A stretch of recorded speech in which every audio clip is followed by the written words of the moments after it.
Another must-win game, not won. Right, let's get into it.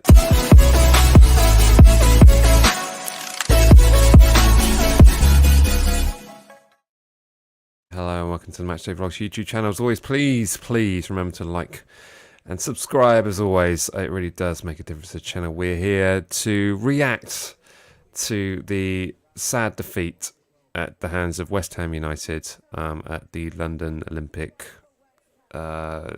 short-term rent stadium. Gutted,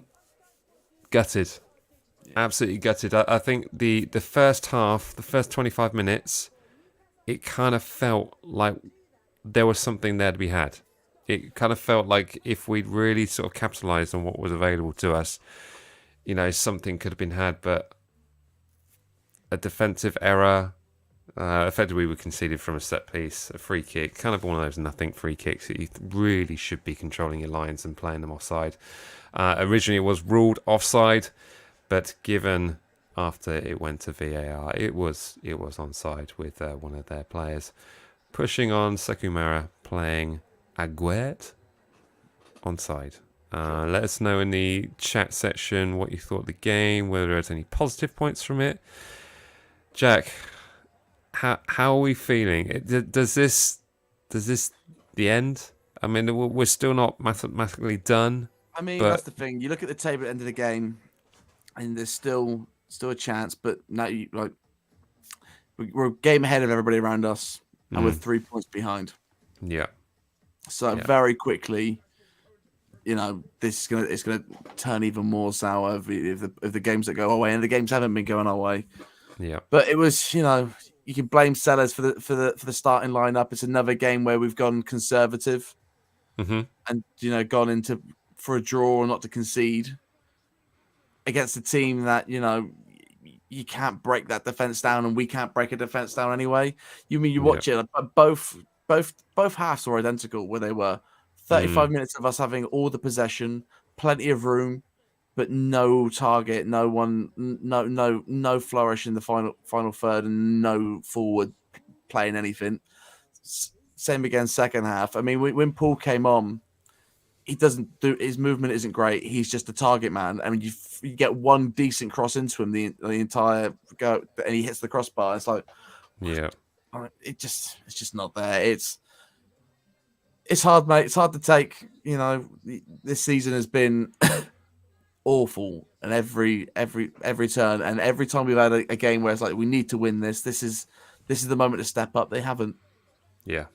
Every time they've let us down. Every time they've let us down. We've been let down on every front, from signings this season to managerial appointments to displays. Oh my god, it sucks. And then today it's just kind of like it does feel. You know, there's been a few nails in the coffins, but this feels like one of this. When there's only like 4 nails left to put in. Yeah. You're like, well, that isn't the last one, but if it wanted to be, it could be. It's like you can hear the soil on, hitting the roof of the. It's woeful. I mean, Joseph here, I hope the owners sell up. It's their fault to point that idiot. It's been an absolute mess in terms of how the club's been run since the start of the season. I mean, effectively, I thought Onuachu had a better game than I thought he was going to. He made more of a difference than I thought he was going to. He lost possession, but he did, hit the crossbar. But it's really a worry when you see players like Sulemana come on, make such a difference. There's not really, when it's working well, because effectively we see the same lineup week in, week out, and it just works. And we haven't had that luxury at any stage in this season. And I just really fear the worst now. This certainly feels like it's kind of a not game over, because it's not mathematically done, and we're still within touching distance. We're not cut adrift, but our goal difference is really what's making it kind of a bit more worrying. Just looking at the stats, I mean, we have 57% possession to 44. We had 9 shots to West Ham's 12, but we had 3 on target, with West Ham only having 2 on target. But and we actually had more passes than them. I'd probably say, if it wasn't for the free kick, we had a better game than West Ham. If this ended 0-0, you'd be like, it was 0-0, but Southampton were on top for most of it. But that doesn't matter. No. Doesn't matter. Like if 3 points at the end and a 6 point, in this game and what we're trying to get, doesn't matter. And you look at it now, mate, and I didn't want to be at like in the pod being like blaming the board and stuff like that. I don't want to be there already or anything like that. But and actually, like the players we brought in fit no system. They didn't fit Jones' system. It really fit, what we were doing there. And now Sellers has this weird mixed match team, which is overly bloated and no one, and you've got no like look at Aribo, right? And if you were to tell me like beginning of the season, right, Sulemana, Unawachu, and Aribo, being a little kid at the top there, or whatnot. That's a really good attacking team, and then you've got that decent midfield of that really good midfield of Alcaraz, Ward-Prowse, and Lavia. So is that not enough? Is that really not enough? And it's just sucks, man. Like, it's just really starting to come home to roost where it's like there's nothing you can do about this team. There's no players in this squad that are 100% in their position. Kyle Walker-Peters, Ward-Prowse, Lavia, but I get what Sellers means by the fact that Lavia doesn't make his mark in the game. He hasn't got an assist. He's got one goal. Yeah. He doesn't break those lines every time. He's still coming through, but he will get there. But whether we get to keep him at the end of the season, and then everybody else is kind of makeshift. They're not 100%. They're just better at one thing than another. Mm-hmm. And that's it. Like Moy again, off the ball, fair play. He put in some pretty good defensive challenges, but as soon as you go on the attack on the counter, he's nothing. He's a ghost. Yeah. Stu's not 100%. Stu's never not been 100% for about 2 years now. Yeah. Stu didn't look fully fit. I mean, it's coming here from Mick as a West Ham fan. I feel relieved, but I still think you guys can survive. I'm still not confident, to be honest. Plenty of time left. There is plenty of time left, and I think from a West Ham perspective, they've only played 27 games, so they're now feels like they're flying high, but it just makes the table look sketchy. I mean, again, when you lose the clubs that are around you, it kind of just does that awful thing that doesn't look pretty at all. Plenty of dejected feelings here in the chat session. The most disappointing thing, we had such a good performance against United and Spurs, but putting a shocking one against relegation battle sides. Yeah, same old, isn't it? You come away from, winning away at Chelsea, and then you lose to Leeds away, and then all it really does is put the bigger price tag on certain players. Chelsea will really want Lavia next season now. Yeah.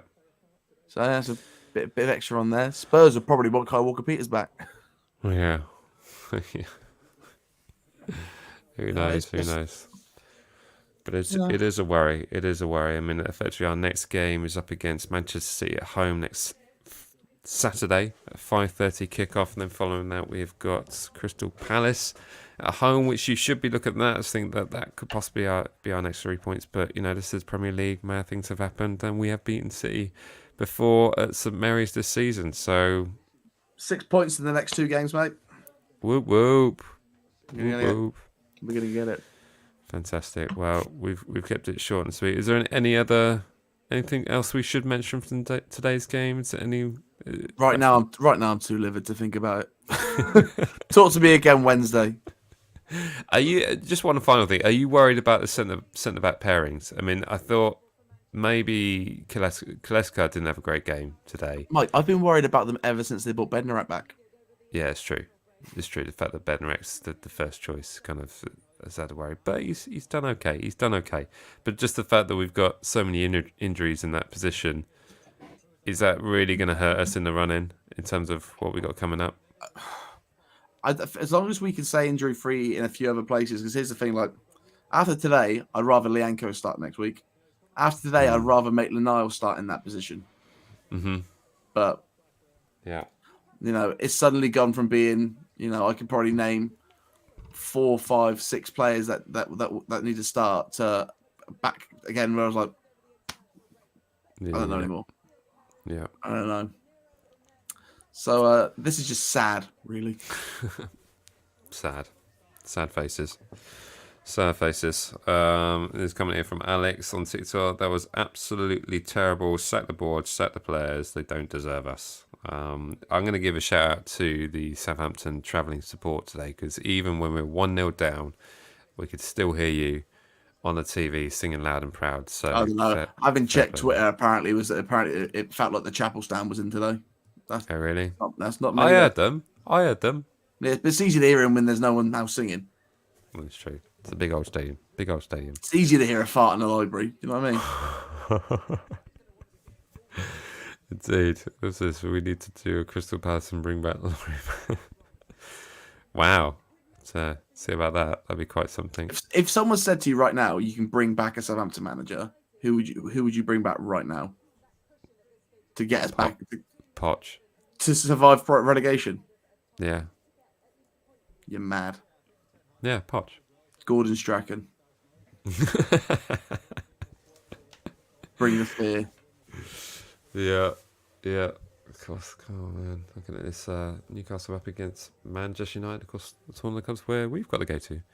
Anyway, I'm going to end it there, because it's been hard enough on us as it is to drag out any longer. But thank you so much, Nick. So we hate our stadium as much as the away fans. Yeah, I can believe I speak to plenty of West Ham fans who absolutely despise that. Bring back the bowling ground. Indeed. What's it? Bring back Mark Hughes. Stop it. Are Bradford doing well, are they? I think Ruben Sellers is still. I'm kind of with Ryan here. I don't think. Oh yeah, I don't think sacking the manager. I don't think sacking the manager's doing anything now. Because our form is still better than some of the other clubs around us, despite this result. But there we go. Right. Well, I want to say it's been fun. Thank you so much for joining us. It certainly made things a lot easier for us to digest as Southampton fans. It's going to be a rough ride in the games coming up, but we've got to keep the faith. Until it's mathematically impossible, we will still believe and we'll still keep marching on. So as always, remember to like, comment, share and subscribe, and we'll see you in the next one. All right, see ya. Bye.